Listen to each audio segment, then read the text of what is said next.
Hello, sorry मी तुमच्यासोबत लग्न नाही करू शकत. प्लीज माझ्या घरी काही म्हणू नका आता आणि कॉल वगैरे काही करू नका. पण का काय झालंय? मी सांगते माझ्या घरी, पण तुम्ही नका कॉल करू. ओके. हां.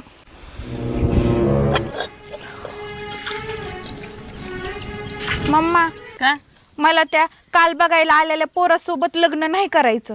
का बरं? त्यांच्याकडे शेती नाही का? अगं मस्त त्यांच्याकडं 200 एकर शेती. पोराला सरकारी नोकरी नाही का? नाही ग, क्लास 1 अधिकारी मोपत्यो. अगं मग तुला प्रॉब्लेम काय आहे नेमका? मग काय ना ग म्हणतीस? अगं त्याचं आडनाव पातळ हागे. कसं वाटन बरं? वैष्णवी पातळ हागे. बाई बरं झालंय बाई, नको बरं झालं बाई, नको म्हणलीस ती. का लोक म्हणते ना कुणाला दिली तर त्यांना सांग काय पातळ हाग्याला दिली म्हणून. बरं झालं बाई, नको. धर येऊ फोन आणि त्यांना फोन करून सांग आमची पोरगी नाही द्यायची म्हणून.